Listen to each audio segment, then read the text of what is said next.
That's a tasty beverage. Welcome back to another episode of Sippin With Sin, the podcast where we talk about stuff and things and stuff that are very important to the masses. It's a science fact. We got the data back last week, and it was confirmed that it is. But welcome back to another episode.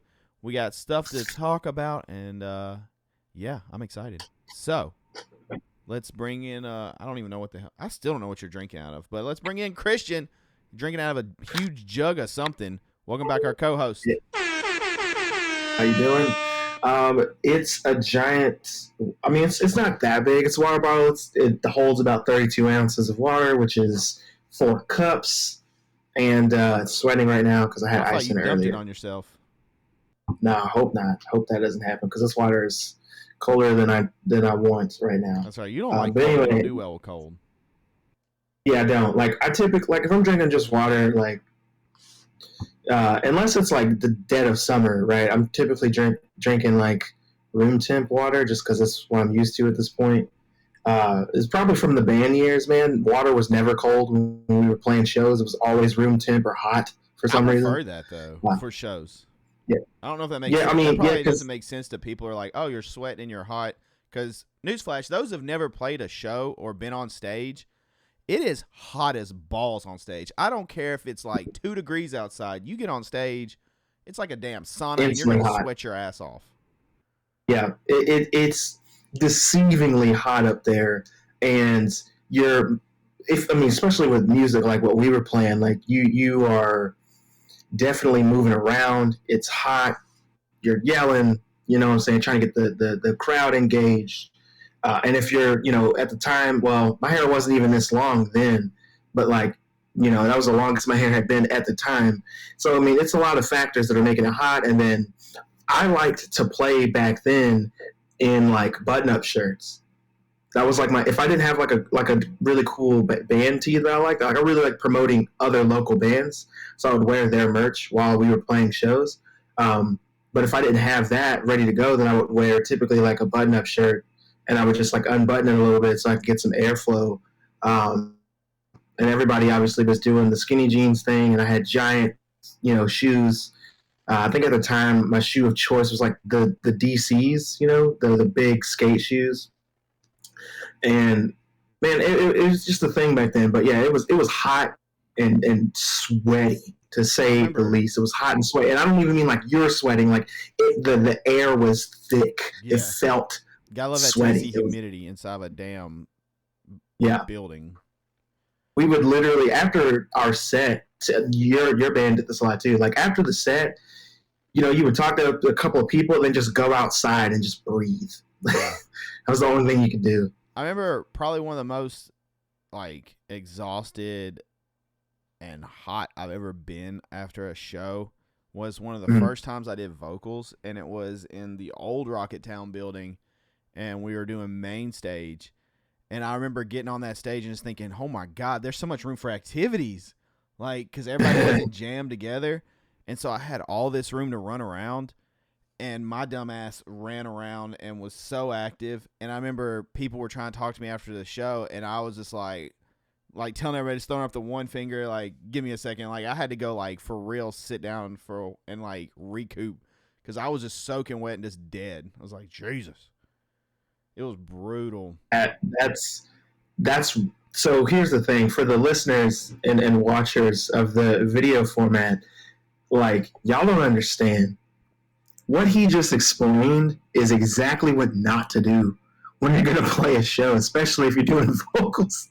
So I can't imagine how tired you were for the rest of the day. You were done. You had to have been. So like those that don't understand like metal vocals, it's people will say you're yelling or you're screaming. I mean, you're screaming. So just imagine for anywhere from 20 to 30 to 40 minutes, you just yelling. You just screaming at people. And just think about how much oxygen you're like throwing out there while trying to like form sentences and make different noises or hit different ranges. And then when you're done yelling for a 3 to 5 minute song or 6 or whatever their song length is, then you have to go back to normal voice and you're talking because you don't really get a break. And then on top of that, you throw in like bouncing around, like jumping up and down or running around like stage or like headbanging or doing any kind of interaction, dude, it's exhausting. Like your cardio, it can be brutal. We used to, I don't know if you guys ever did stuff. We used to like, I remember before our first tour, we would always do like, our practices would be like, first run through of the set would be kind of like a real chill run through. Like everyone's just kind of like playing, you're getting the vibe, like not really warming up because everybody would kind of like already be warmed up. Like, you know how it is, like little like diddles and stuff. Like drummer does like little fills and stuff getting ready, and like guitar player doing little licks and stuff like that. And I'm always saying something stupid like dicks on the mic or something, and you know, all that stuff. And then like the first run through is kind of mellow and like everybody's kind of like half-ass into it. And then you would take a quick break and like then you would go back and it'd be like, all right, show run through. So it's like playing like you're playing a show, so you would get good and worked out and try to get used to it. So we would do that, and then there for like a month or two we were like going and running as a band afterwards to try to be in shape, because we knew we were going to play in the summer just like throughout the South. And I will say we absolutely decent like show shape, like we absolutely worked out as a band and individually. Like we worked out a bunch because that was just kind of our thing at the time. That's what we did. A lot of members of that band still do, and I'm just now getting back into the swing of going, just being in the gym and stuff. But like, we used to go all the time, and I walked everywhere at that time, to work, back home from work, to the gym, back, like all of that. So I walked all the time. So I was always getting cardio. And being on stage, though it was tiring, I wasn't the vocalist. So I didn't have to exert as much energy, because when you're a vocalist for that type of metal band, you are screaming with rhythm, right? So that's essentially how that goes. And it is tiring. The lights are tiring. Getting the crowd engaged is tiring. Finding out things to say on the fly on the mic is tiring. And then just, when you're playing shows and touring and stuff, you want to be your best self, but you're also selling your stuff. You're selling the music. You're selling the band.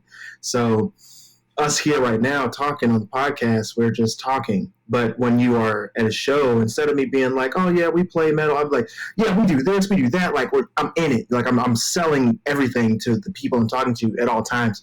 So yeah, we definitely did a lot of that. We worked out a lot and played a lot of Yu-Gi-Oh at the time. That was like our mellowing out thing. Like after we had a hard practice, we would rehearse for like 2-3 hours and then just play a couple rounds of Yu-Gi-Oh and then get right back into it, because if nothing else, you want it to sound tight. Yes. If it doesn't matter if somebody's messing up or not having a good day, because there are shows that you are going to play where you're just not in it, but you got to be tight. Something's going to go wrong. It happens. Yeah. But yeah, man, that's us reminiscing about the band life and missing it, obviously. Do you miss the sweaty bro band hugs?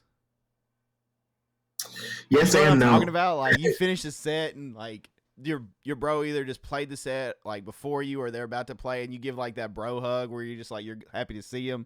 You're all sweaty and nobody cares because you're like, I stink too, bro. And you just like, sweaty bro hug. I'll tell you one of the best parts about playing a show.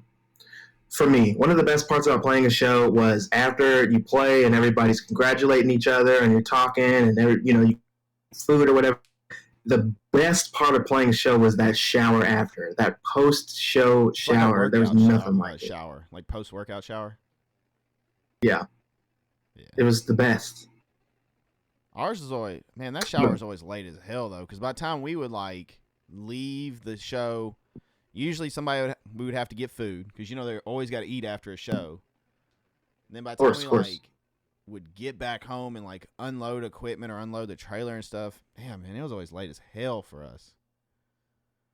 And now I'd usually have to be at work in like 3 or 4 hours the next morning, and it was a rough time. I definitely. I was so at the time when I was in the band, I was one of the only members who had like a full-time job. And here's the thing. When I was playing all those shows, I had 2 jobs. they were 2 full-time jobs, and I was in school, I was in college, and I had to navigate all of that. So it got to the point to where I took one of my jobs down to part-time, and I worked both of them, and I was still going to school and still playing all the shows. So I pretty much slept like 4 hours every day, no matter what day it was. On the weekends, it's a day you're supposed to sleep in, but I was still working. I still had a full-time job, and then on the weekends is when I worked both of my jobs, no matter what. So every time we had a show, I either had to take off or switch, do something. And it was hard, dude. Like I remember we would play shows on off days, like Thursdays and stuff. We'd play shows, and then Friday I would have to do everything you just said. Get home super late, take a shower, get right back up, hit the gym, go to work. Then I'd have to do school stuff or go to school. And it got to the point to where if I didn't have to be in class, I just wouldn't go to class because I had so much going on. But yeah, man, that was I could do it when I was younger. Now, there's no way. Dude, there's no fucking way. Now. Yeah, I could not. Like, yeah, I'd be dead. Because I used to do all the managing for the band. So, like, everybody else would get to, like, end, like, practice or end the show and, like, go be with their significant other or go work or do whatever they were doing. And I would be on a laptop for, like, 12 hours a day at least. Like, I would work my job full time, and then I would be probably getting messages during work. And then when I would get off, I would work till the wee hours of the morning and still do band practice. Because I think we did band practice at least 3 times a week. Like we had set days and then shows. And then, yeah, there's no way I could do it now. I would be, God. Yeah. Speaking of band stuff, though, so I went to, I rode by to my old guitar player's place, and he was showing me like his new guitars and stuff like that. And the old guitar from when we played was hung up on his wall. And I was like, oh my God, you still have it? And he was like, I can't bring myself to sell it. And I was like, dang, that guitar has some stories. That's awesome. But enough reminiscing. We went down memory lane. Again, if you would love to hear band stories, we could literally probably have an episode of just like talking about band stuff. If there's anything in particular about this genre or stuff that we did with music, feel free to ask. I'm sure Christian would also like to talk about it because absolutely, we got some tales and some knowledges. But we're gonna do like we do at the start of every episode, and that is we like to kick it off with what we've been watching, reading, listening to, or playing this past week. I'll start. My week has been very tame for the reason that several days ago now, going on like 3 days, I guess. It was actually Monday, I think. Baby Sin, like I was smoking a brisket. We were kind of hanging out as a family. Everything was going well.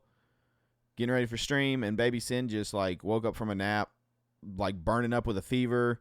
And he's been sick for a few days. He has like something viral. So during my time, there's not been a lot of adult show watches or anything. I've seen. We did start You. I think we're like an episode in of the new season of You. Nice. But I'm gonna like not talk about that until we like get through. I don't even know how many episodes are in this first part. The next part comes out in a couple weeks. I know that. So I kind of wanted to wait, but the missus didn't. We did finish Breaking Bad. We wrapped that up finally. And then we watched the El Camino movie, which those that don't know is like kind of like a sequel to the Breaking Bad series. It's a movie done by the same people. Follows Jesse. It's not a bad movie. I mean, it's more giving you more context of that world. So we wrapped all that up. I've been playing more Dead Space. I'm really close to beating that. But that, like I said, Baby Sin being sick is kind of throwing a wrench into that. And yeah, watching her play Hogwarts some, and I've played a little Last of Us myself. Very, very little. Like, since the last podcast, I've maybe played like another 30 minutes. I just haven't had time. But I've watched a lot of Batman. And when I say a lot of Batman, like, I mean a lot of Batman. To the point of, which I think the last podcast we were already done with the animated series, right? Had that started Beyond? Yeah, you were done with the animated series. So we started Batman Beyond, and we finished Batman Beyond. And quick thoughts on it. I love Kevin Conroy being old Bruce. It's okay. Batman Beyond, it has some parts. To me, after, I forget, I think it's 3 seasons, Christian? 2 seasons? 3 seasons? I think it's only 3 seasons long. Maybe it might be 4, but I thought it was only 3 It seasons ended, long. I think there has to be another season somewhere, because the way season 3 ended, it was kind of weird. And I was like, that's how you finish the show? No, it ends abruptly for sure, and there's a reason behind that. I don't remember off the top of my head. It was a really weird ending. I was like, that's it? Like, that kind of sucks. Is it the one with the kid and the toy? Yes. Yeah. With the little Soldier Sam or something like that. Is like his toy. Yes. Yeah. Yeah, I was like, I don't know. It was okay. It's not better than the series. Do what? There is a true ending to Batman Beyond, just so you know. The true ending is actually in the Justice League show, Justice League Unlimited. And there's one of the episodes in there where you get a true ending to Batman Beyond, and they actually kind of tell you what's going on. And it feels good. It feels like an ending, but they didn't get that when they were doing the show because on that season 3, the ratings weren't meeting the numbers that they had laid out, and then WB started pitching it to other companies and stuff so it could get picked up in syndication and keep going, but it didn't get picked up, and they canceled it. So the show got canceled like mid-season or whatever, and they just had to end it because funding was out. They didn't have anywhere to continue it. So they gave it an ending in another show for the fans. And, yeah, I don't want to ruin that ending for you, and just in case you happen to watch. I like how just in case you kind of told me why Terry was Batman, but I must have missed that episode because I did miss episodes. Like, it would be on for him, and he would just be watching, and like especially late at night and stuff. Like, I would miss episodes, so I don't know if I missed it. The reason he was picked, I feel like I didn't because there's no like they don't really mention it anymore. You didn't watch the first episode? What do you mean the first episode? The very first episode? Yeah, then the first episode is a 2-parter, and in the first episode he has like his whole little backstory and stuff, and you see how that happens, and then later on, like I said, you didn't see it in this, but in Justice League Unlimited, when they give it a true ending, they dive even deeper into it and kind of retcon what you told me. What did I tell you? That essentially he's like, okay, look, this show's been out for 20 years. I don't know how. Yeah, it's old. It's been out a minute. Or maybe even longer than that, honestly. So if for whatever reason you haven't watched, you want to watch Batman Beyond, which is on HBO Max and probably other places too, just skip ahead a little bit. Look, okay, you said it's Bruce Wayne's like he was like genetically engineered. Terry McGinnis was or something. It's essentially like not a clone. I'm trying to think of like he bioengineered a son. There we go. I guess is what I'm trying to say.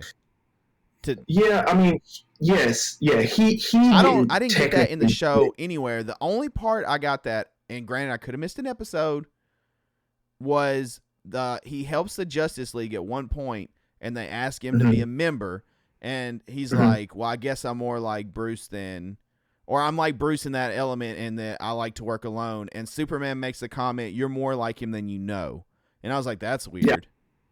Yeah.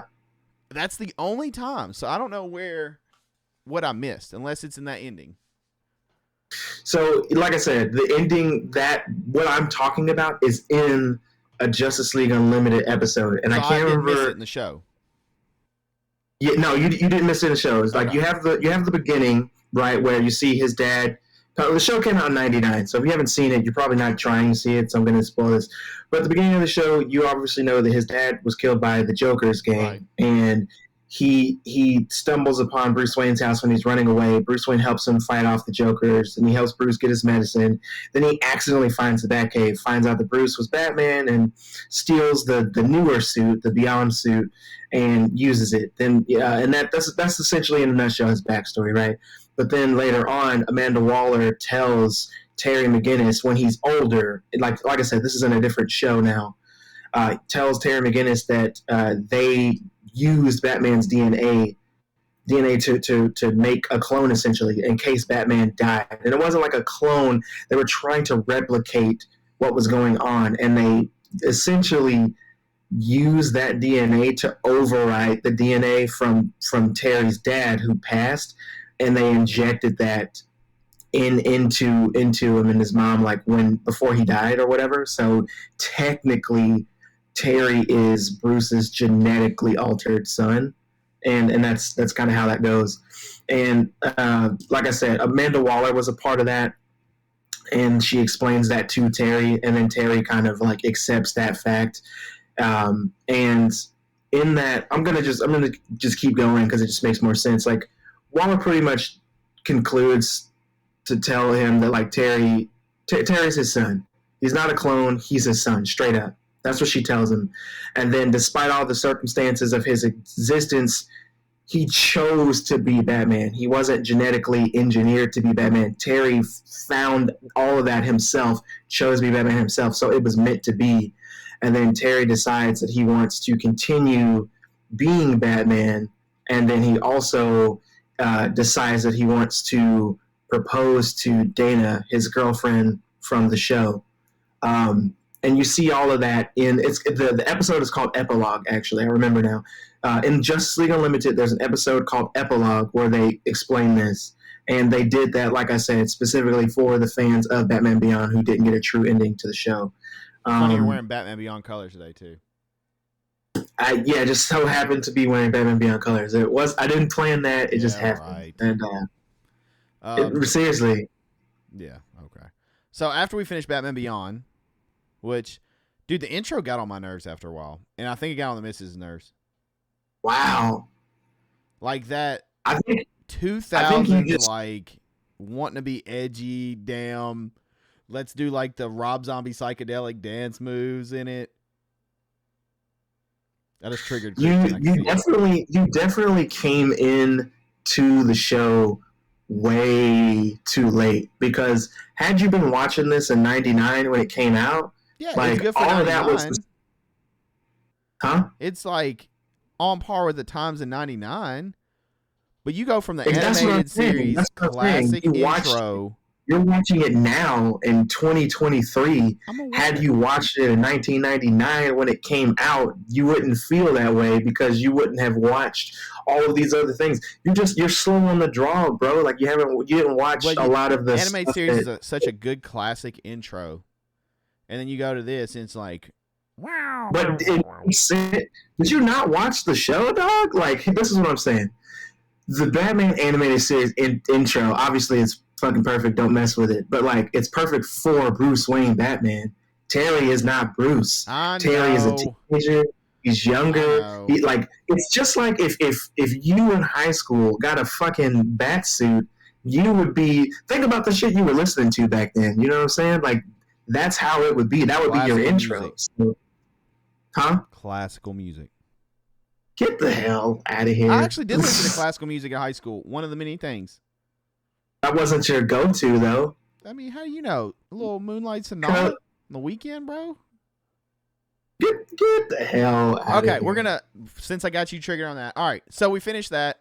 We went to the movie because I felt like it correlated well, and I had to watch the movie after. I don't know if there was another Batman Beyond movie, but I watched Return of the Joker. Right? Yeah, that's the only one. Return of the Joker, to me, I wish the whole series had been like Return of the Joker. The whole series would have been better. Not saying it's bad, but it'd been better if it was like Return of the Joker. In what way? Explain. First off, Mark Hamill is Joker. Okay, look, let me stop you there. Because seriously, I don't think you understand. When the show was created, before we saw it, before it hit WB, the whole point of the show was this: let's make a new Batman who's a teenager. No, you don't. So I'm explaining. No, look, why it's better is darker. Who's a teenager, right? I like it better. Let's put that character in the future, right?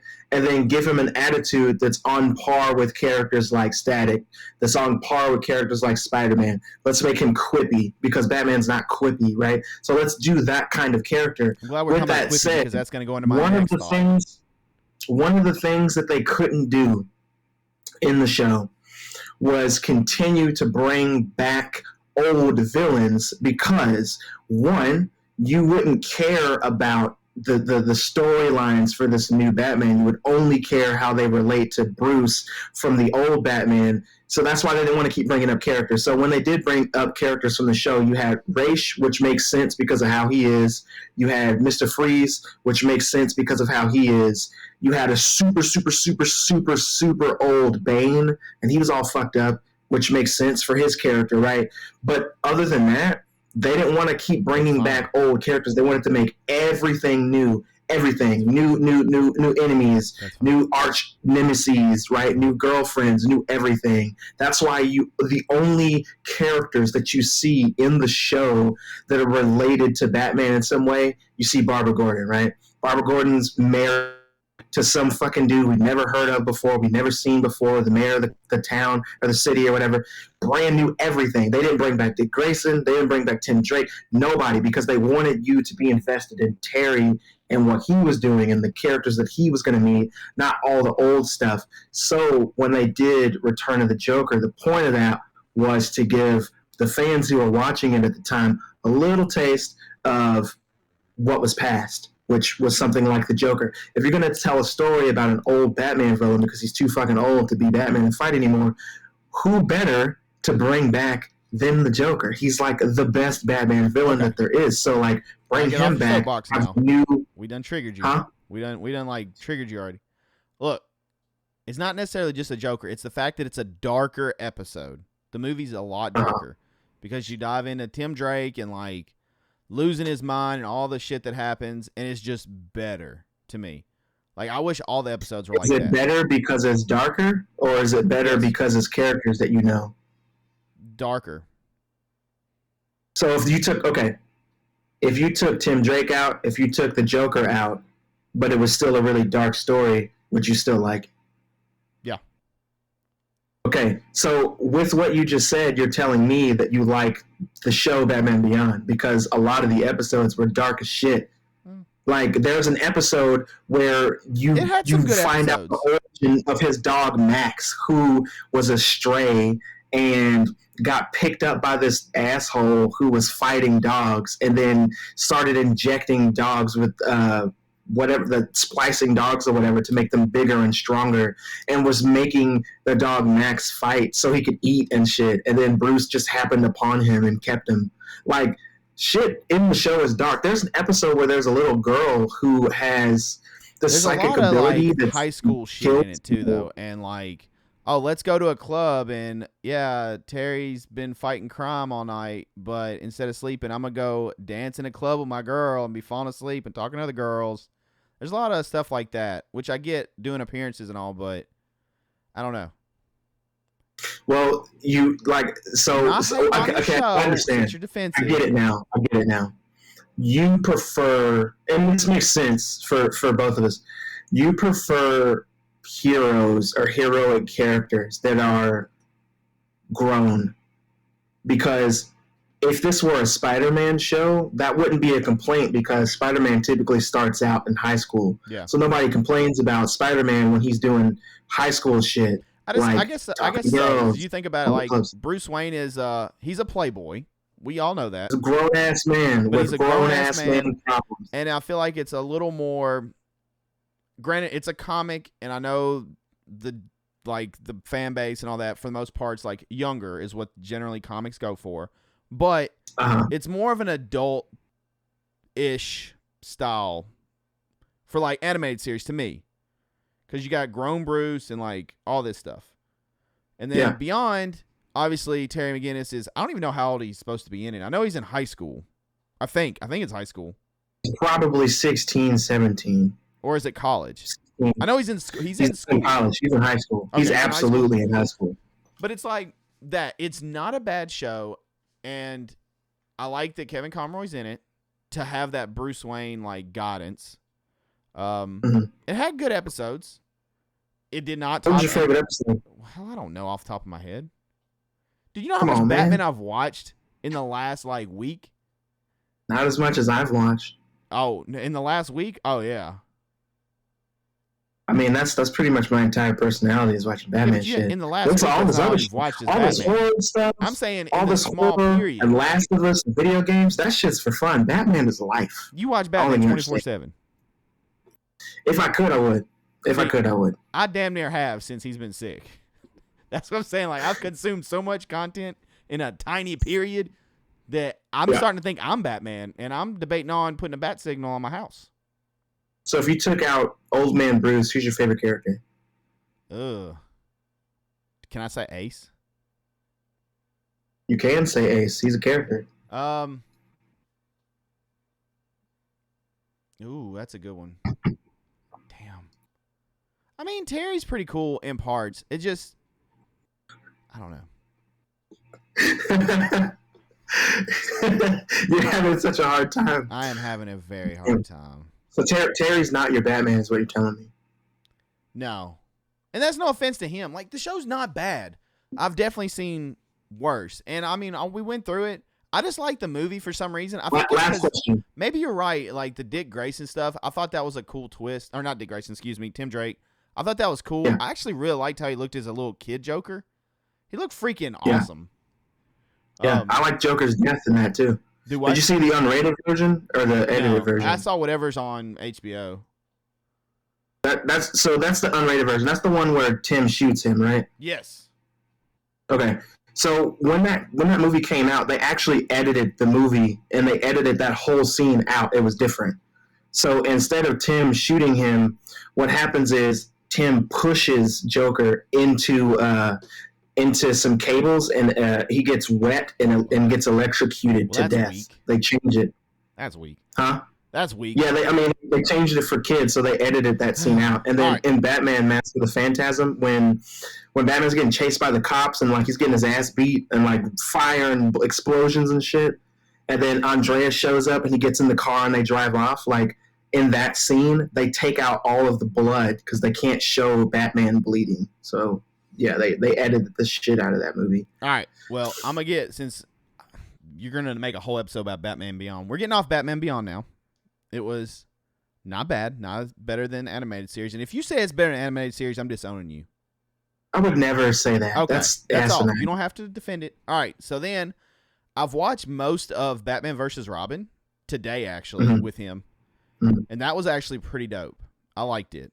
What I've seen, I dug it. What is that? Justice, Not Vengeance? Is it that one? Yes. Yeah. Okay. There's a scene that's really cool. Nightwing shows up, and Nightwing gets fucked up.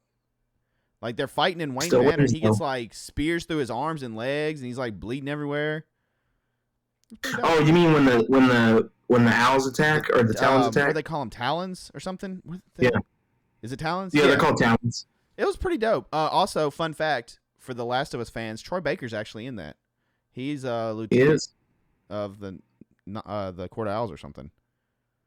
Troy Baker's in a lot of late 2000s Batman material. Okay. So, the other thing we've watched that he plays the Joker in a lot of stuff. Do what? He voices the Joker in a lot of stuff. Troy Baker does? Yeah. All right, we're about to talk about some Joker voicing. So the other thing we've watched that we're going to touch Batman, briefly you remember the game Batman Arkham Origins? He's Joker in that game. I don't know if did I play that one? It's the prequel game.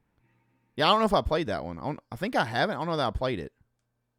Damn, you need to go ahead and start. I actually really am. Okay. We watched Batman, the Brave and the Bold. Here's what I'll say about that. It is way lighter subject matter than the previous two shows. Like, going from animated series to Beyond, I was like, okay, it's a little more like, I guess the age level, like their target range is raised a little bit. Once we got to Brave and Bold, I was like, oh, damn, they done really raised it. The dude's voice isn't bad. It's the dude from Drew Carey show, I think, right? Yeah. His voice is like, he's got the gravelly voice. It's okay. But Jesus at the quips and stuff this dude does. I'm talking about Batman's got some cheesy ass things he says. I'm like, oh, come on. Pros of Yeah, it. they were There's some pros. hardcore. The art is kind of cool in parts. It's like really hard lines. And for some reason. Wait, did you watch all of it? Yes. Okay. Hard lines. Why did the art remind me of Archer? Yeah, I'll say two things about Brave and the Bold. I didn't want to watch Brave and the Bold when it came out because I was not feeling the lighthearted, jokey Batman with the bright colors and shit. But then I realized that it was supposed to be based off of the earlier Batman comics where he is, kind of hokey. And yeah, it's all about him and the sidekicks and shit. And then also most of it is heavily based off of the 60s Batman with Adam West.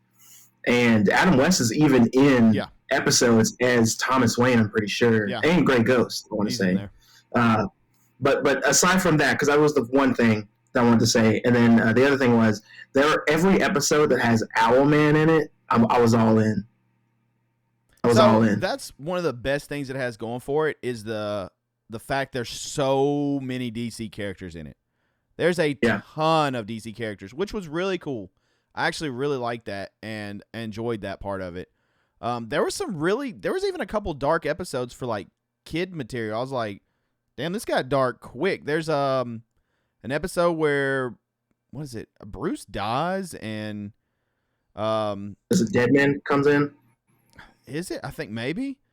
And then Damian Wayne becomes Robin. It's like Alfred's writing the whole thing. Oh. Like, and it's like pretty much how the lineage of Batman will go, and Dick is Batman, and like all this. Like, I don't know, it's kind of cool. There was some cool episodes. It was not bad. I will say, from when it started, I was a little worried. I was like, oh God, what am I watching? But we made it through it. The fourth wall breaks were kind of cool. Batmite, I still don't know anything about that. That's just a weird whatever. Aquaman's goofy. But there was some goofy characters. There's a lot of cool DC characters. I did really enjoy that actually. Yeah. But the Joker. I already know, man. Dude, just get that out of here. That was no. I tried. I was like, I'm gonna keep giving him a chance, and I was just like, his voice, I don't know. I just couldn't. I was struggling with it. I didn't really enjoy that either. Like, I understand where it was coming from and what they were doing, what they were going for. I know all of those things, but it wasn't it. Yeah, to say the least. It was okay though. Yeah. It was okay. We gotta move on. We can talk about Batman for like 40 minutes. It was very bright. And why do I get Archer vibes even from the intro of that show? I mean, I guess I can see why you were getting Archer vibes. And even the art. Maybe it's the hard lines of like the character models. I don't know. Mm-hmm. Anyways, yeah, we're done with that. And now I don't know what we're going to watch. I don't know if I'm going to Beware of Batman or The Batman, which I don't know if that's any good or not. I think it's The Batman. You're making that Batman, face. I'm thinking I'm going back to animated. Or whatever? Do what? The Batman 2004? Huh? Where he has like the pointier chin? Yeah. The Batman is actually pretty good. You don't like the Joker in it, which makes sense, but that show is actually pretty good. And it has a movie. The movie is called Batman versus Dracula.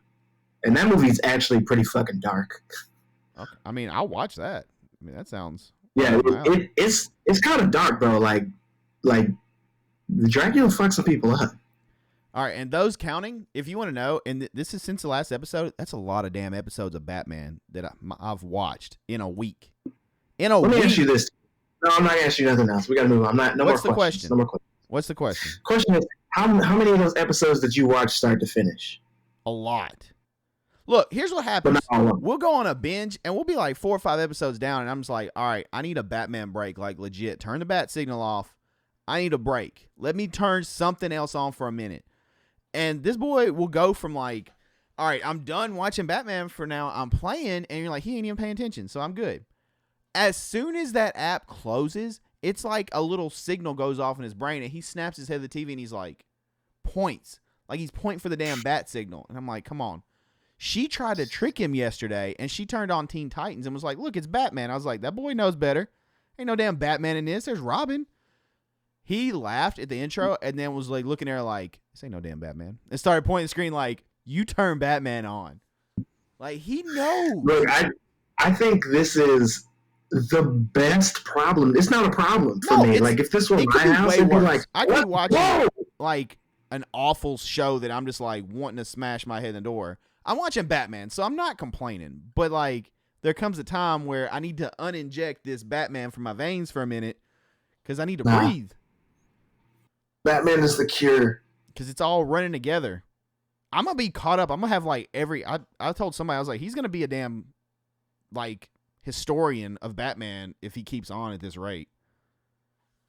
All right, enough Batman. So, Christian, what have you been into? Because we've been talking about Batman forever. Which is also a movie. So for me, I watched a movie this week. I saw Ant-Man and the Wasp: Quantumania. That's what I did. And luckily, my thoughts on that movie are pretty quick. Wait for it to come out on Disney Plus. That's what I think. Really? Yeah, man. Can I say something real quick about Ant-Man? Yeah. I've seen the first one. This is the third one, right? Yes. I haven't seen the second one. Isn't it Ant-Man Wasp? I mean, like, I don't know. Like, I love Paul Rudd. Don't get me wrong. But I'm struggling. Like, I don't have motivation to be like, I need to watch this. I also haven't watched Eternals, which I know is pretty bad, supposedly. But I want to watch it. Yeah, Eternals, not the greatest. It's on par with this movie, I'll tell you that. It's because they're both not great. The problem with Ant-Man is the script. The script is just not good. It's not good. Like, I'm not going to give like spoilers for the movie, but this is in the trailer, so I figure it's fair game. There's a scene in the movie where he goes to get his daughter Cassie out of jail, right? Because she's a juvenile or whatever. He wants to get her out of jail or whatever because she was in a protest that got violent or something like that. Cool. Because of the times, of course it's a protest. Sure. No problems.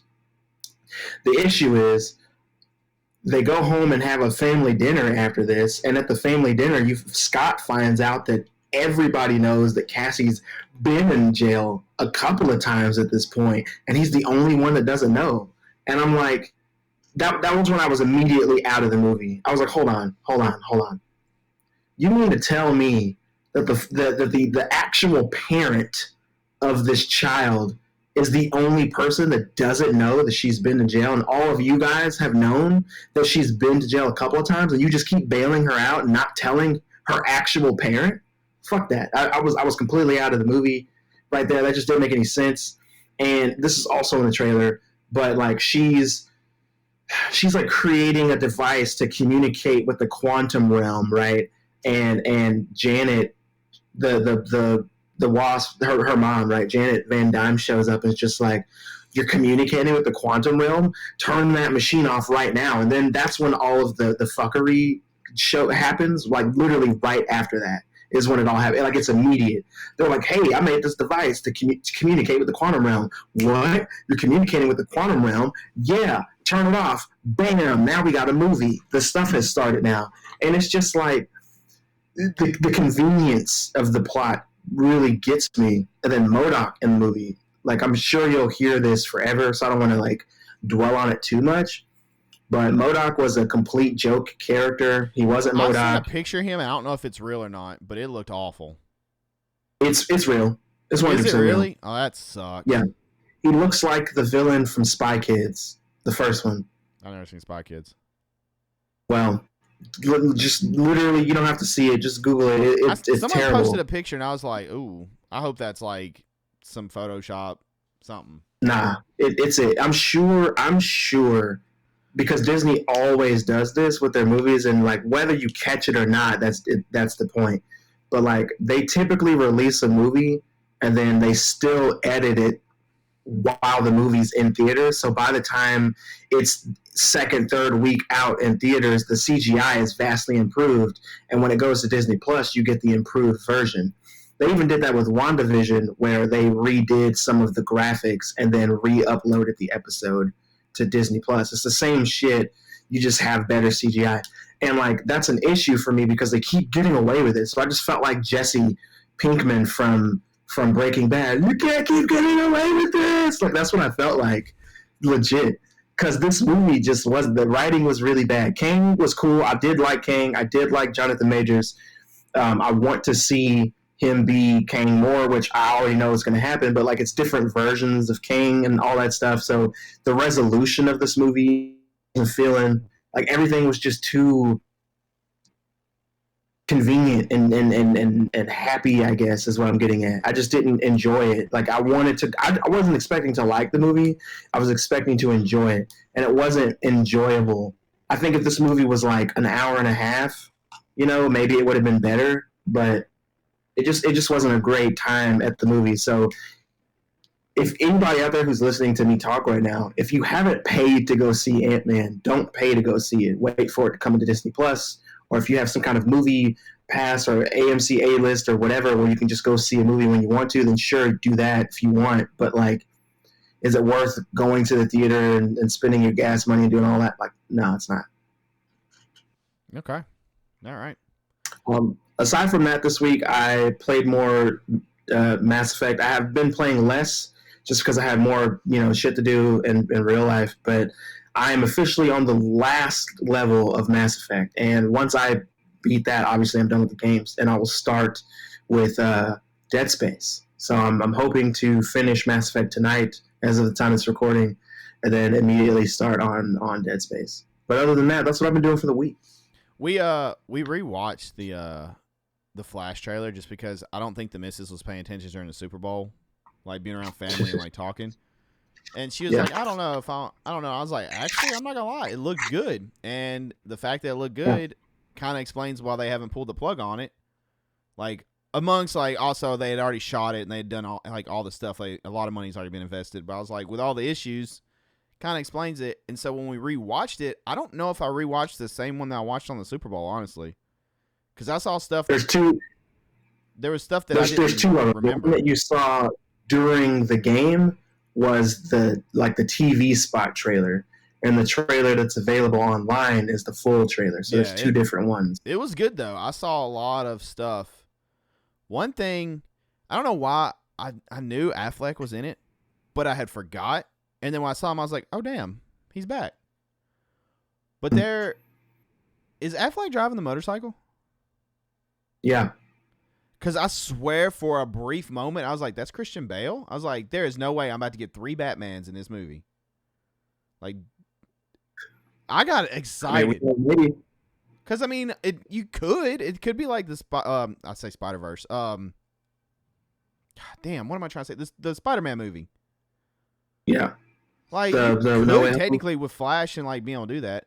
The Flash movie looks really good, the trailer. And then immediately after we rewatched the trailer, she was like, okay, that does look really good. I want to see that. I was like, yeah, I for sure want to see it. It looks like I'm interested. But that's all I had on that. Just rewatch that trailer. And now it's time to get to the main meat and potatoes now that we've wasted 48 minutes of your time. It hasn't been wasted because we talked about Batman, and it's all Christian's fault because I got him back-to-back weeks, ladies and gentlemen. Going to write that down in the books. I've been able to get Christian riled up about Batman stuff. Last week was Robin. This week just Batman Beyond. Just talking about it got him fiery.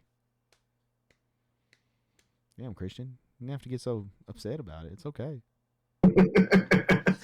I mean, what can I say? I like that. So I'm hoping this weekend. I think it comes out this week. Is Cocaine Bear come out this weekend?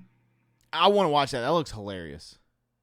I literally just saw it flash on my computer screen. Like there's an ad for it, and I was like, I want to see it. Supposed to be a horror movie. I mean, it's horrific. But everything I've seen looks funny as hell. Like, yeah, I'm sure it's a comedy at this point. Yeah. Also, I don't know how much I want to see. I saw a trailer before we started recording for The Machine. Bert Kreischer's The Machine. Yeah. You ever listen to the comedian Bert Kreischer?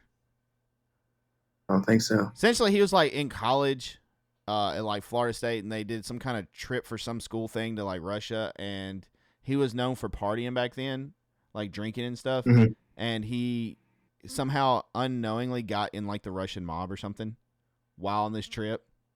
It's like they robbed his peers and like all kinds of stuff happen, and like it plays off of that, him telling the story. I think he has a flashback, but then he goes back to Russia or something. Like there's a whole story.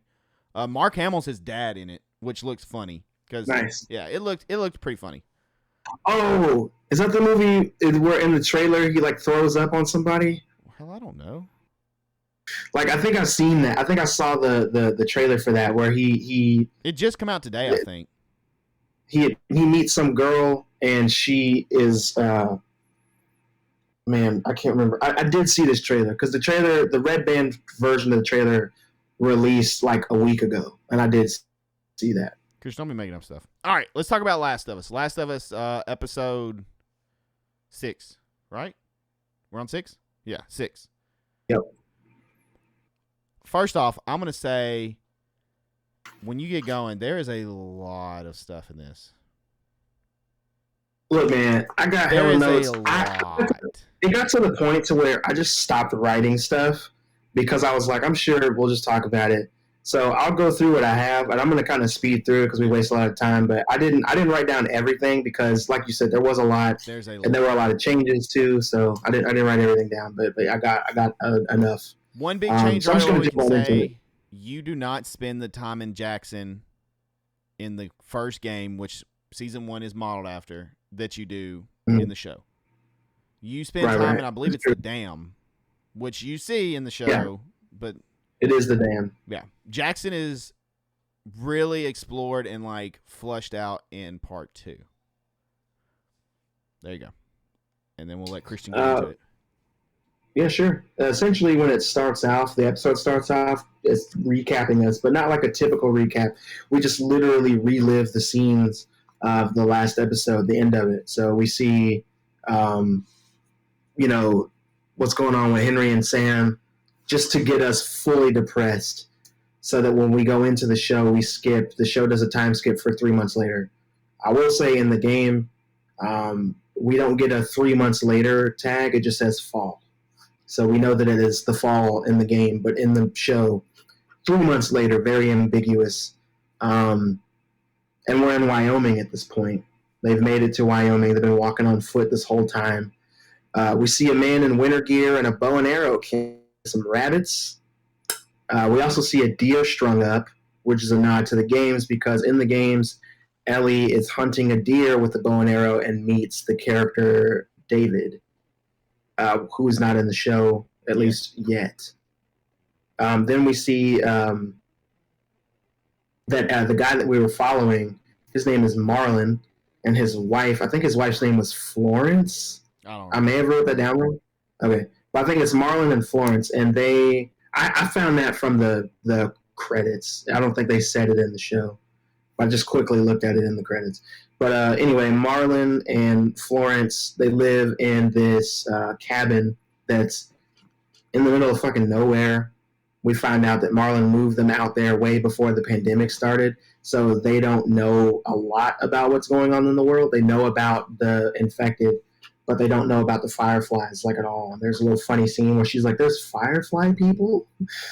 Florence. And we also see that Florence fed them soup. She fed Joel and Ellie, and we see that Joel and Ellie don't want to hurt them at all. They just have their guns on them so they can get the information that they want, and they essentially just want to know where the fuck they are because they don't know exactly where they are. So they ask both of the couple separately where they are on the map, and Joel's trying to figure out if one of them is lying or not, but they tell him the truth. So that's really cool to see. But Sin, I don't know if you caught this, but Florence was wearing a purple sweater. I wasn't paying attention. And we've had many conversations about what the color purple means to The Last of Us. So I thought that was really cool to see. And we also see how caring Joel, even though he has a gun on them, Joel's very careful when he's talking to this older couple in general. So I really like the fact that she had a purple sweater on. And they're not in the game. They're completely made up for the show. And I really like this. Notice the interrogation was a watered down because the interrogation in the game is a little more bloody and brutal, but it's kind of similar to how they interrogate in the game. With the point to the map, better not be lying. Like, it better be exactly the same, all that stuff. Yep. I believe both of them Um, interrogate that way. I believe Ellie has a scene too, maybe in part 2, where she does the same thing. mm, she just slowly. Well, we'll get into that. We'll get into that. Yeah. Ellie steals a rabbit on her way out, so they'll have food, which I understand. Joel didn't want her to, but I mean they got to eat, so I get it. And then that rabbit was also shot with a bow and arrow, so it doesn't have a bunch of bullets in it, so they don't have to eat around bullets, which makes a lot of sense. Have you seen the streamer clip of the? I'll laugh every time I see this. It's some streamer watching, and it's the little rabbit jumping on the game, and it stops, and she's like, "Oh!" And about that time, the arrow goes through it, and she's like, just squeaks with like terror. Yeah, Oh, it's so funny. I have seen that. I actually saw that recently. I saw that like a week or two ago, and it was I don't know hilarious. why, but that makes me crack up every time. I guess just her reaction, like that squeak. It is really funny because, like, if that's her genuine reaction to that, like, you need to get off the internet, man, for real. But anyway, we see that Joel has a panic attack right after this interaction, which is new. That's not. I don't think that's in the games. No. He doesn't have full on panic attacks in the game. There's no health issues really, like, to speak of in the game like that, other than getting eaten or shot or, yeah. Right. And we learned pretty quickly that this panic attack is tied pretty much directly to his inability to protect Ellie and Sarah, his daughter, because every time we see that he has more than one panic attack later on, but when he's having them in the show, that's the vibe that we get, and he doesn't want to talk about it because Joel doesn't like, especially feelings. Then we see that Joel is using, because it's later on that night after they've been walking and they got to a place they're going to camp out. They find a cave. Joel's duct taping his boots up, which duct tape is all up in the game. That's like one of your main crafting components in the game. So I thought that was cool to see. We see Ellie looking up at the Aurora Borealis, or I think it's also called the Sunrise Wind. I didn't write that down, so I might be wrong on that. She's talking about space and how much she likes it and how much she researched and read about it when she was in school. And her favorite astronaut is Sally Ride, which is directly out of the game and also makes a lot of sense. The first Joel female astronaut, for those that don't know. Mm-hmm. First one that went to space, went to the moon. Yeah, the moon. Sorry, whatever. You're good. I think she was the first female astronaut in space. I don't know about the moon. I could be wrong on that. I think it's space. I'm pretty sure she. Yeah. Okay. I think. I don't know. That makes more sense. Either way, obviously, public school didn't do us any favors. Joel says after this that he would like to own a ranch. Like after they get Ellie and they get a cure going and all that stuff, he wants to own some land, start a ranch, and he wants to raise sheep. Which I thought was really funny that he said sheep because he is shepherding Ellie around, and he's also been a shepherd to several characters. He was a shepherd to Ellie. He's a shepherd to Tommy. He's kind of a shepherd to Tess. So like, makes sense that he would say sheep. I don't know if anybody else read into that. I might be overshooting, but that's what I thought about when he said it. Then right after that, Ellie tells Joel about Sam and her blood, like rubbing her blood into Sam and all that stuff. And Joel doesn't really get too pissed off about it. He understands more so, and it makes the letter that she wrote, "I'm sorry," it makes that make more sense. And then he kind of doubles down and says that it's going to take more than that. And then he also says that he believes in Marlene. And if she says that it can happen, it can happen. So I thought that was really cool for him to go back on that. And then Ellie asks him which watch he wants to take, and he says he'll take both watches and for Ellie to sleep, to which she does. But Joel, like Ellie in just an episode or two ago, no, last episode with Sam, he falls asleep during his watch, and then Ellie has taken watch overnight and just didn't wake up Joel. And he gets kind of pissed off about it, but she pretty much proves that she's capable of taking care of them when she needs to. So I thought that was really cool to see. I don't know how you felt about that scene, but I really like when she stands up to Joel, because a lot of the times Joel is just being a dick for no reason. So when she does stand up to him most of the time, when she actually stands up to him and she's not just being annoying, it's really powerful stuff. I think right after that is the scene where they pass by the dam, the hydroelectric dam, which is in the game but different, like you were saying earlier, because that's where they meet Tommy, and then obviously Ellie has to make a pun about it. Yeah. So I thought that was really funny too.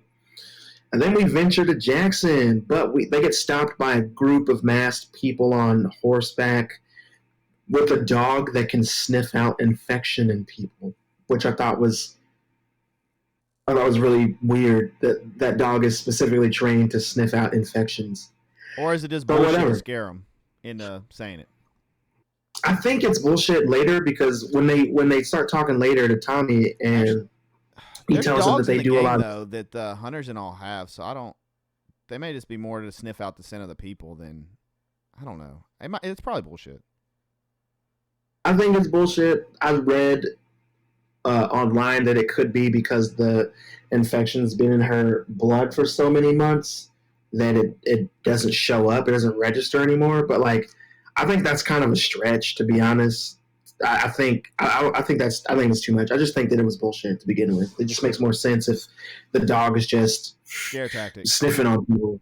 You know what I mean? Scare tactic. Yeah, exactly. And then we see that Joel has panic attack number 2 when this is happening, because he can't save Ellie. He can't think of anything. He can't save her. He can't come up with a lie fast enough. And then we end up learning that the dog likes Ellie, and they, kind of play together. So that happens. The dog detected nothing. Then we meet Maria Miller, who we find out later is Tommy's wife. And then she asks Joel what his name is. When he tells her, she immediately invites them to go with them because she knows who Joel is. And we'll learn in a second why she knows who Joel is. The description that Tommy gave Maria is pretty fucking on point. But in the game, I might be wrong, but in the game, didn't she have a picture of him, or Tommy had a picture of Joel, and that's how she knew who he was? I think Tommy has pictures somewhere. Yeah, because he tries to give Joel the picture of him and Sarah later, and Joel says no. Yeah. Right? Tommy went back to the house and got the picture of them, and Joel's like, no, because he shuts down on that shit quick. That's right. Okay. Got it. Which is weird that he went back to their house to get stuff. Yeah. I didn't, like, why? I don't remember what his explanation was in the game, but why? Why'd you go back to the house? Especially without Joel. Like, what was the point? What happens next there? Oh, yeah. That's when Joel finally reunites with Tommy, and it's kind of heartfelt. And then we see that Joel and Ellie get to eat in the kind of dining area that they have. That's full of, like, the string lights, which looks really cool. I did like that. The string lights, so that is from 2. Like I said, a lot of Jackson's from 2. Okay. But one cool thing I like about the string lights, I don't know if you watched, I think it was E3, when they were announcing Part 2, Last of Us Part 2, the whole damn setup for the PlayStation conference was like that building. Like, they had the string lights. That's really cool. That's really cool. And I always liked it. I like the vibe of that. Can we say, while they're in there, Ellie's such a little shit. She's such a shit. You know what, though? She is, but she's acting exactly the way that Joel used to act. True. But I like it, though. I'm not complaining. You watch her compared to, like, other people. Wrong. She's not wrong. That's why I liked it. Like, she's actually doing... It's a little more aggressive than it needs to be, for sure, because she's a kid and she thinks that she sounds cool, but, like, she's not wrong, though. They don't fucking know those people. They don't know what's going on. I'm curious if you noticed something coming up. I'm waiting to see if you... I did, and I wrote it down. Okay. I sure did. That's exactly what I'm about to say. Here, this is the line. Ellie catches a girl staring at her who is most likely a character from Part 2, and I think her name is Dina, right? I think it's her. We could be really wrong, and everybody could be reading into it. No, dude, it's got to be Dina. Why would you? I mean, I get kids are curious about the new kid in town, but that one that looked like that? They didn't tell us what her name was. On purpose. They didn't tell us what her name was on purpose. They didn't tell us what her name was in the credits, because I checked that, And I think it's Dina. they it's got to be, dude. It's got to be Dina. It makes, and she even looks like Dina. Yes, Like, it makes sense. she does. So one thing I want to backtrack real quick. I don't know if you noticed when they're walking into Jackson, the first two things Ellie notices, she sees an elderly person in a wheelchair being pushed, and then she sees kids, like almost, I think it's to their left or right, playing. And if you go back, I think it's an episode where Henry is talking about Fedra, like pretty much they take out elderly or gone because they're useless, and kids, again, they'll pretty much take them out. So it shows that it's not the same culture there. Like, this is not that kind of civilization or commune. Yeah, I didn't.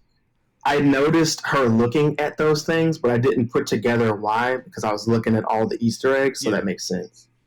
Oh, and there's a shit ton of Easter eggs in this episode. Yeah, like I said, I got tired of writing the shit down. I just quit doing all over the place. What else happens? We noticed that we kind of already said this, so I can skip that because we just said it just a second ago.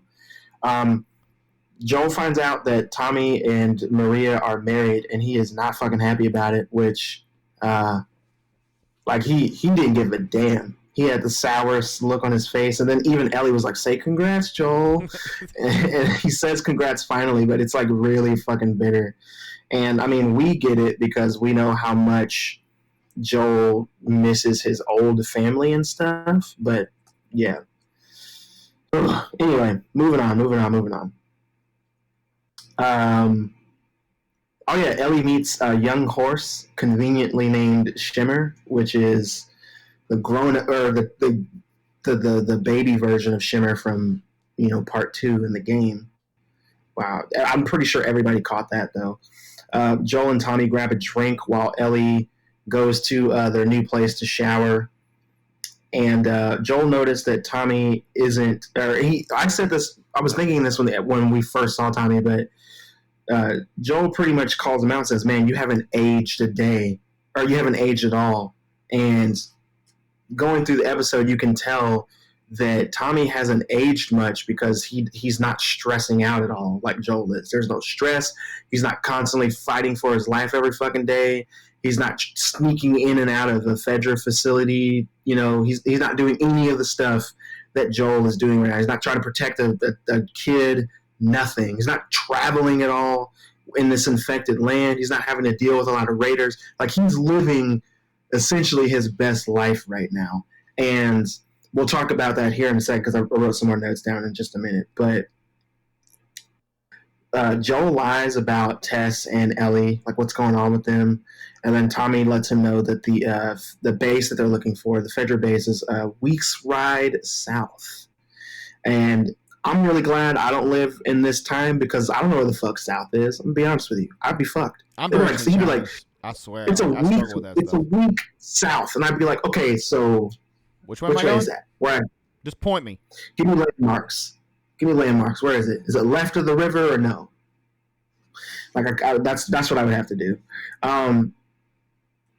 And then aside from it being a week's worth out, he tells them that it's at the University of Eastern Colorado, which is where it is in the game. So I'm glad that they kept that area intact. And then Joel wants Tommy to come with him, but Tommy declines. And Joel thinks it's because Tommy resents him for, what they did in the past. And he tells Joel that he's going to be a dad, which isn't in the game. It's brand new. Took me off. I mean, I figured that's what was going on, but also, like I said, it's brand new. It wasn't in the game at all. Makes sense for the show because drama, right? And Joel is like straight fucking stone faced when he says that. He doesn't give a fuck, and he's pretty much like, I traveled halfway around the world to save my brother just to find out that he's abandoned me to start a family of his own. Because he straight up abandoned him. He didn't tell him where he was going. He didn't tell him how long he was going to be there. He didn't tell him nothing. He did radio silence, all that shit. Like, didn't give a fuck about what Joel was doing. So on that, I was like, I understand. But on the other hand, I was like, Joel, you got to calm the fuck down a little bit. Like, it's not Tommy's fault why this happened to Sarah. He didn't have anything to do with it. He even tried to help. But like I said, when you're in grief, you can't really speak logic into people who are experiencing grief. It's not how it works. So yeah, with that happening, Tommy says a line that cuts fucking deep, and he says, "Just because life stopped for you doesn't mean it has to stop for me." And with that, Joel fucking takes his leave, says he'll be out of Tommy's hair in the morning, and when he stumbles out of the bar, he runs into a girl that looks like Sarah, and then that's when he has panic attack number 3. And then I don't know if you caught this or not, Sin, but when we meet back with Ellie and you see that she is freshly showered, she's looking around in the room, and we see a giraffe plushie in that room. Yep. And there's a giraffe poster on the wall. And there's So we got. it's like a real girly room, and there is a Mhm. I think there is a note on the bulletin board that says something about secret admirer, your secret admirer, or something like that. I think that is there. I didn't read it all the way through, Which just to be real. I don't know that that's Dina. It could just been from whatever, but Mhm. Could have been from anything. yeah. Then we see that Maria left a note that says she's across the street, so Ellie can go meet her when she gets dressed. She also gives Ellie her jacket from the game with the black colors, the stripes. So I thought that was really cool. And then also she leaves Ellie a Diva cup. And I was like, this. I mean, this makes sense. Yeah. It's a pandemic, but you're still gonna have a period, bro. It doesn't stop because the world's ending.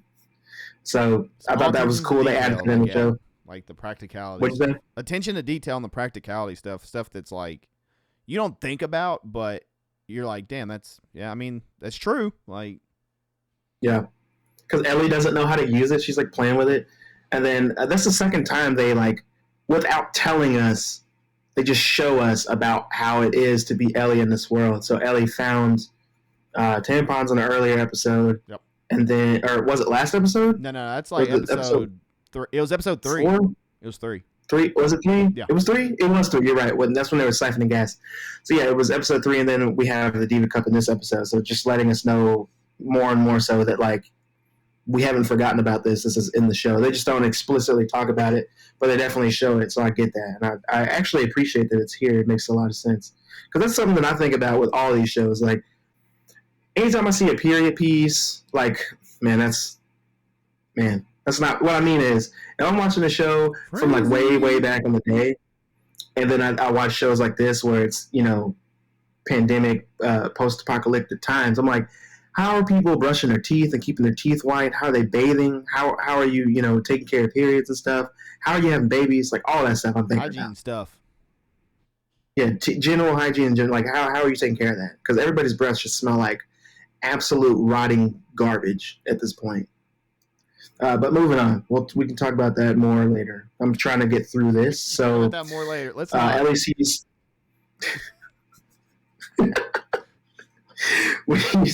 Ellie sees when she goes across the street the memorial for Kevin, who is Maria's 3-year-old son who passed, and Sarah, who she didn't know was Joel's daughter because Maria ends up telling her. And she says, "Oh, that makes a lot of sense because of why Joel is the way he is. It makes sense that he lost somebody like a daughter. It makes perfect sense." So now she knows, and I thought that was a cool scene to see because I liked Ellie's reaction to it. But with this, Maria is warning Ellie about Joel, what kind of person he is, and how he can still hurt and betray her. And Ellie, like, steadfast, dude. She is defending the shit out of Joel no matter what. And I really liked that scene. Unfortunately, what Maria is warning her about comes to pass in this episode. But I really like that Ellie is a fucking ride or die, man. That's really cool. And then moving on right after that scene, we see that Joel and Tommy meet up again and kind of patch things up. And then Joel tells Tommy everything about what happened with Tess, what's going on with Ellie, how he's been doing, like everything. He spills the beans completely, tells Tommy that Ellie's immune and that he can't tell anybody, not even his wife, like all of this stuff. And he just lays it down.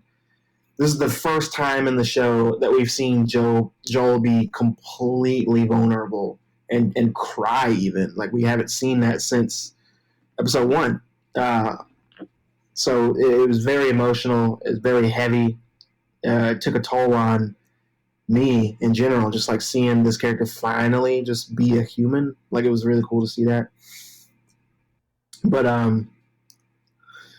he pretty much begs Tommy to take Ellie to the next destination because he's, in a nutshell, he's getting too old and too slow and too weak, and he can't protect Ellie the way that he needs to. And what he's not saying is that he actually gives a shit about Ellie, and if she gets hurt because of him being able to do what he needs, he wouldn't really be able to go on with that. So he's trying to essentially lift the burden off of himself by asking Tommy, the younger version of him, if you will, to do this for him.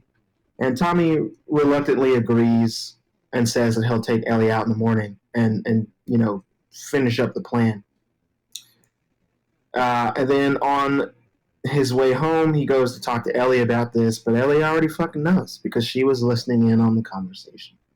And I thought that was cool. I'm pretty sure that's directly from the game. Like, this conversation is verbatim, word for word, from the game, and that's really cool. And in a nutshell, Ellie pretty much says that she heard Joel's plan and that he's abandoning her, and that she stood up to him again. This is the second time, I want to say, in the episode that she stands up to Joel. And she pretty much said, like, I think I wrote the line down. Let me check. While you're looking, Bella Ramsey said in an interview that she was having sleepless nights and stressing over this episode, and that scene with her and Joel, like that real emotional scene that's verbatim in the game. She said it was a lot of pressure of like a big moment in the game, living up to it and doing it justice and doing it like they did it to keep it how it should be.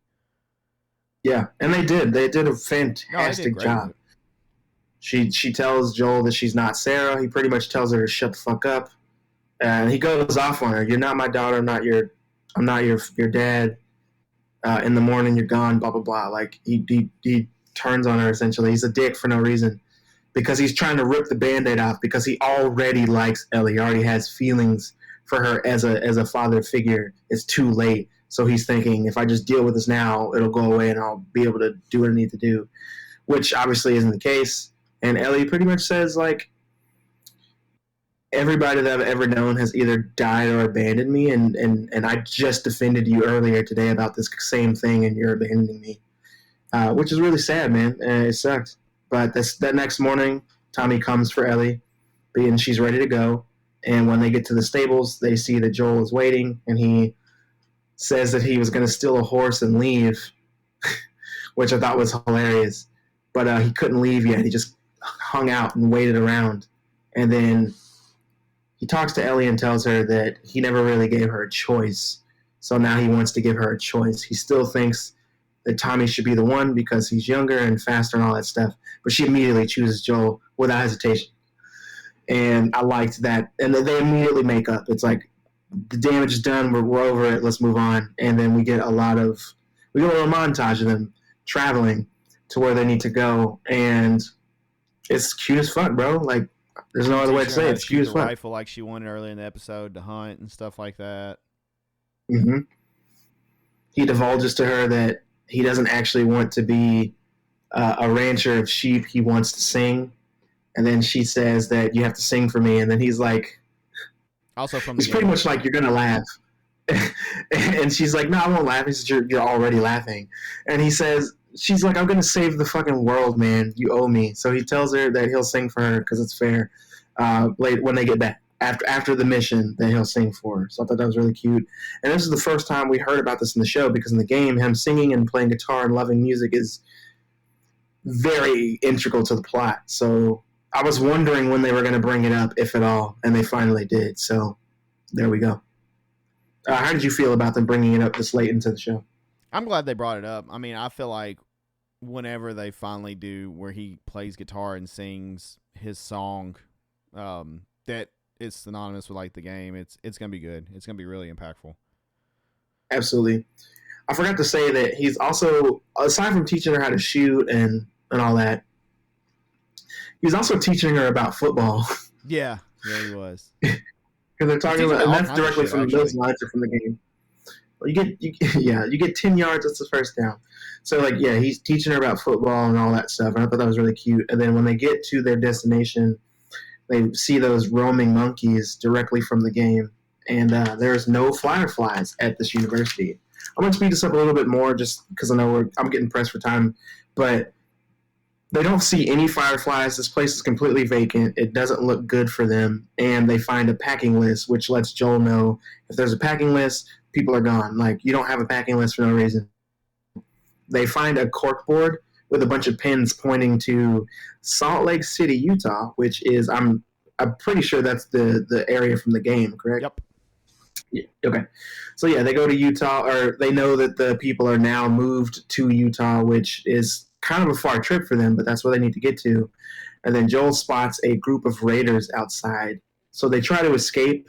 Joel fights one of the raiders and breaks his fucking neck, which is awesome. Did you notice that Joel didn't see the raider coming again with that bad ear? Yeah, I did. I was going to get to that, actually. But you already did, so it's perfect.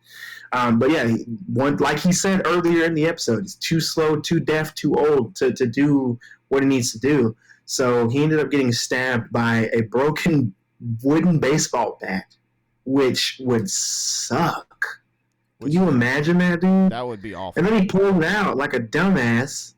So he's just going to bleed out. But anyway. It's a deviation from the game. Stabbed. In the game, him and the raider fight, and they fall off of like a second story or something, and he lands on rebar and stabs him in pretty much the exact same spot. Yeah, I'll get into that here in a second. But you were absolutely correct. They finally get away. Ellie shoots at the raiders so that they can get away on their horse that they came on. And they do get away, but they don't get too far before Joel passes out and falls off of the horse.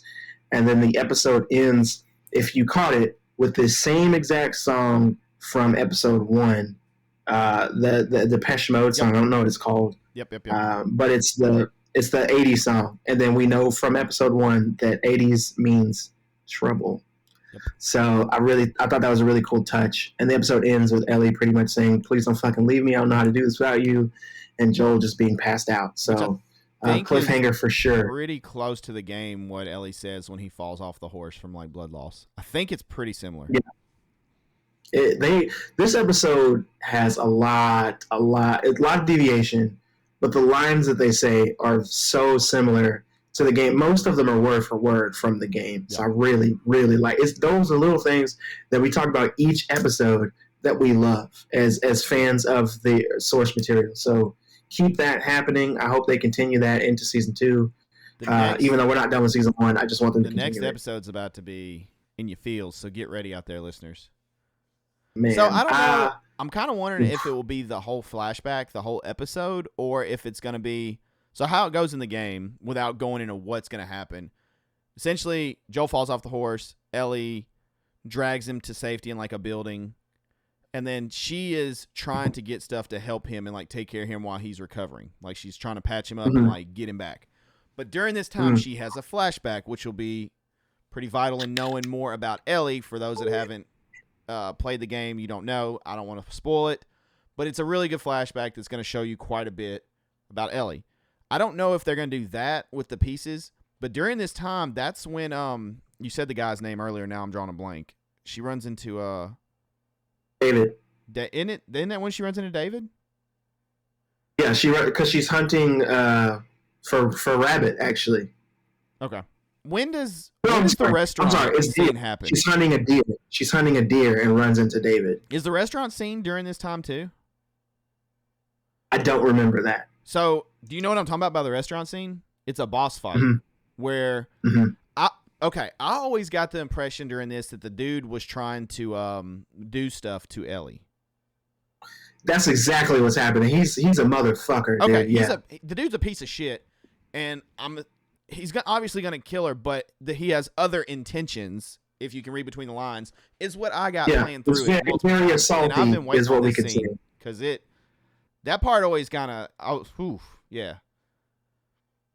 So they've been very tasteful with how they've done stuff in the show, so I'm sure that'll be the episode before the last episode. I bet they saved that for that. Oh, you know what I just thought about just now? You remember back in episode 3, I think, no 4, whatever. It doesn't matter. Remember earlier in the show when Ellie told Joel that this wasn't the first time she hurt somebody? Yeah. Maybe, I didn't think of this then, but maybe they're going to change it around. So in the show, she does meet him, and he, gets a little handsy, and she has to kill that guy. Maybe. And that's the first person she hurt. I still think it's what we originally said. Mm-hmm. But we'll see where they go with it, because they have deviated some. But so the next couple episodes, which every episode has been fantastic, in my opinion. I've really loved the show. The next couple episodes, there's a lot to fit in to get to the conclusion of the game that will be really good. What are there? 3 episodes left? 3 episodes left. Right? You have 7, 8, 9. Okay. So we're gonna have. We know what 9's gonna be. Like, yeah. I mean, 9's gonna be the hospital thing. Yeah. So I'm assuming we're gonna have 2 flashback episodes, or we're gonna have 2 episodes that are half flashback. Maybe this one's gonna be flashback for sure. They've already teased that in the trailer. Like, I'm pretty sure this is. I didn't watch the trailer I didn't watch the trailer. I just assumed this is.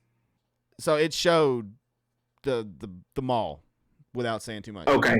So this is gonna have flashback. I just don't know if it's the whole episode. Probably not. They'll probably do like I said and have like, obviously Ellie will be pulling Joel and you'll see some of that and build that up, and then she'll go into the flashback, and then I don't know. I'm wondering. I don't know how they're gonna do it. With the I call it the restaurant. I think it's a restaurant where it's at. I feel like it is. So I feel like it's tables everywhere that you're like crouching and hiding from him, and like in a kitchen. So I'm gonna say it's a restaurant. All right. Do you have any other notes on that? I know we're running low on time. I did. Let me read them real quick and see if they're relevant at all. A lot of I wrote Christian reads. Part 2. Go. Say that again? There's a lot of like stuff from part 2 that they're kind of showing that I'm assuming will be more. I mean, if part 2 will have to have a lot more of, because Jackson's a pretty big part of it. Yeah, I think the point of this is to have this continue until we get to the hospital. Compared to what everything else is. And right after the hospital, we have to go back to Jackson, and that's when we're going to get all that. Because here, I don't want to spoil it too much, but here's what I wrote down. I'll say this real quick. Couple things. Maria in the game is obviously a white woman, not a black woman, so that's different. In the game, Ellie eavesdrops on the conversation with Tommy and Joel, and they have their confrontation, and Joel is a dick. And then I'm pretty sure in the game, Ellie runs away, and then Joel and Tommy have to team up and go get her, right? Yep. Okay. I was like, that wasn't in the show, and I was like, I could have sworn she runs away. But I called it whenever the fight happened, and I said, Ellie's about to run away. This was about to happen, and then she didn't. I was like, okay. They tease you really quickly when she dips on that movie they're watching. But now we know that she was actually just listening in on their conversation. Dude, that place looked which I don't know. So nice, though. I would live in Jackson during a podcast. I don't know how the fuck she was listening in on their conversation, because it looked like they were in a damn shed. But whatever. She's a little ninja. She is. She pressed the button, and she was doing a little hearing thing like you could do in the game. She used her detective mode? Yeah, she used detective mode. And then I already said that when they had their argument in the show, their argument was word for word pulled from the game. Yeah. And that was awesome. And then you already said in the game, it's different in the game. In the game, when Joel gets hurt, he's fighting with the Raiders, and then he gets pushed out of a second-story window, and he gets impaled on rebar, like you said, steel rod or rebar, whatever. And then he pulls himself off of this and proceeds to kill like 20 guys before they get on the horse, and then he falls off the horse. Yeah, but a lot of people I saw that are pissed off that that's what we got in the show, and I was like, seriously though, it makes sense, because how's he going to get stabbed like this and then take out all these guys? Like how's he going to do that? The whole point of this episode was to show us that Joel. The bat didn't go all the way through, I don't think, because it wasn't a very big piece. It's kind of like a shift. So, I mean, it didn't go all the way through. The rebar is going clean through him. Yeah. So I mean, from like a realistic And standpoint, they don't have like antibiotics and penicillin and stuff. This is a little more believable and a little more like real world set. If he gets stabbed right there, he could easily, not easily, but he has a better chance of survival than if rebar gets run completely through him and they don't have like anything supply wise. And probably like budget wise too. I mean yeah. And I'm trying really hard not to spoil what could be the rest of the show through our collective knowledge of the game. So I'm just gonna wait. Yeah. I'm just gonna wait. Dude, it's getting closer to the point where you're having to bite your tongue a lot because a lot of stuff's about to. Yeah. Shit is popping the fuck off right now, and I'm trying real hard not to ruin it for anybody. But I think you had a question this time. I think you had a question for us. All right, ladies and gentlemen, that's it for our normal stuff, and it's time that we pass the whiskey. That's right. Get your whiskey ready as we go to the last call question. This week's question is coming to you by me. That's right. I do the damn thing, and I am in charge of the question. So take that, Christian. My question, since we talked so much about Batman and literally dominated the whole damn episode, you're welcome, listeners. I hope you enjoyed it. Is who are your top 3 Batman? That's a really tough question because as a huge Batman fan, I want to say all of them, but that's not true. Why don't you go first? Why don't you tell me first, and I'll tell you. Okay, I'm struggling with 3 really bad. Well, give me the first 2. First 2 would be Christian Bale, Michael Keaton. Also, you're giving me like your favorite like live action then? No. I'm not done. Okay. Then 3, I'm either this. People aren't gonna like this. I'm stuck. I really want to say Kevin Conroy, and I may actually go with that because to me, just I don't know his voice, everything. That's Bruce Wayne Batman. Like I can't think of a better fit. Like it clicks in my brain if that makes sense. My other option is Ben Affleck for 3. Okay. Just because when there's parts that I don't like, but I really like the suit. I like the old man Bruce. I think he looks good as Bruce Wayne. He was jacked Batman, and Snyderverse helped a lot fix stuff, but I liked him. I like the angry.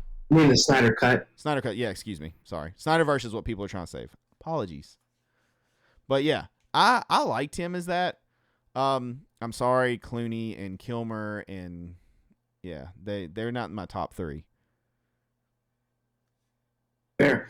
I'm gonna have to say Conroy though. I think I'm gonna have to put him right there with me.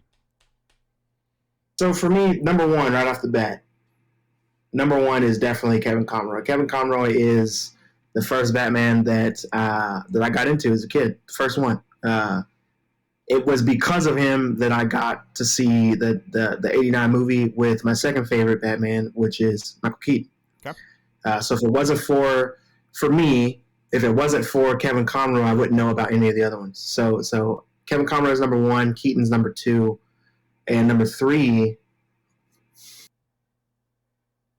Number 3, Bruce Wayne, or just a good Batman? Say that again. Is Keaton a good both, or is he just a good Batman or a good Bruce Wayne? Because there can be a difference in them. Like somebody's maybe more of a better Bruce Wayne than a Batman, and vice versa. I like him more as Batman than Bruce Wayne. Yes, I think same. As far as Bruce Wayne goes, like there are a couple of Bruces that I really, really enjoy, like portrayals of Bruce that I really like. I really like Val Kilmer's Bruce Wayne, to be honest. Like I thought his Bruce Wayne was great. I really like Ben Affleck's Bruce Wayne as well. I had a good time with him. And, Bale's Bruce Wayne is really modern and nice, and we get almost equal time with him as Bruce Wayne as him as Batman. But as far as just Batman goes, my third favorite right now off the top of my head, probably going to be Pattinson. I really, really enjoy his version of Batman. And I know a lot of people are like, I can't believe. I'm just like, well, hear me out. For that movie, he was practically Batman the whole movie, right? And that version of him, that version of Batman made sense to me. It seemed like how he would be. Also, I read the prequel novel, so I know even more about him. And he's very awkward when it comes to talking to people because he's pretty much Batman 24/7. He doesn't like to be up during the day. He wears sunglasses because the sun is hurting his eyes at this point. Like, he's nocturnal. He does this all the time at night now, and it's like a part of his entire personality. This Bruce Wayne hasn't figured out the dual identity thing. He doesn't know how to be both. He doesn't know how to play it up as Bruce Wayne. He doesn't know how to be a playboy, right? He's a recluse. It makes sense for him. And I really enjoyed his version of Batman. He doesn't have a crazy, gravelly voice as Batman. He doesn't have a voice changer as Batman, but he goes out here every night, he gets his ass beat, and he beats ass. Like, he makes his own gadgets. There's no Lucius making anything for him. Everything that he has, he is doing himself. And I love that. With Christian Bale Batman, I'm never going to talk shit about Christian Bale's Batman. I love those movies. I like Christian Bale a lot as Batman. But Christian Bale didn't make a lot of his stuff. Like, almost everything Christian Bale had came from Lucius. Like, down to the costume to everything was all Lucius, right? So I still really enjoy that Batman. I love that Batman. But it's all Lucius. And his costume, his bat suit, I don't care what anybody says, dude. His bat suit is ugly as fuck. He looks like a shoe. He looks like a Reebok. He looks like, you know, the shoes that you buy before you go to work at a fast food, at a restaurant. You got to buy those slick proof shoes or whatever. That's what he looks like. But that doesn't mean he's not good Batman, though. I still absolutely love his Batman. The Dark Knight is fire. Everybody knows that. Everybody who gives a shit about Batman at all knows the Dark Knight, knows how good the movie is, all that. So would never shit on that. But as my favorites, I enjoy Pattinson's portrayal of just straight up Batman more than him. Fair. I have no hate on Pattinson's Batman. I mean, his Bruce Wayne kind of looks like Terry McGinnis, but his Bruce Wayne, I can find some stuff to talk shit about for sure. But Batman, nah. No, I mean, no, the Batman's a great movie. So okay, fair. Kevin Conroy Keaton gets in our top 3 on both of us. So I mean, I think that's. But then again, with our age and what we grew up with, Keaton kind of has to be in your top 3 because that was your Batman forever, literally. Like that was Batman. But okay. Not only that, but like, and I will say this too, before the Batman came out, my favorite, my third one would have been Ben Affleck for sure. It absolutely would have been Ben Affleck. He had a good look, and he looks like a Bruce Wayne.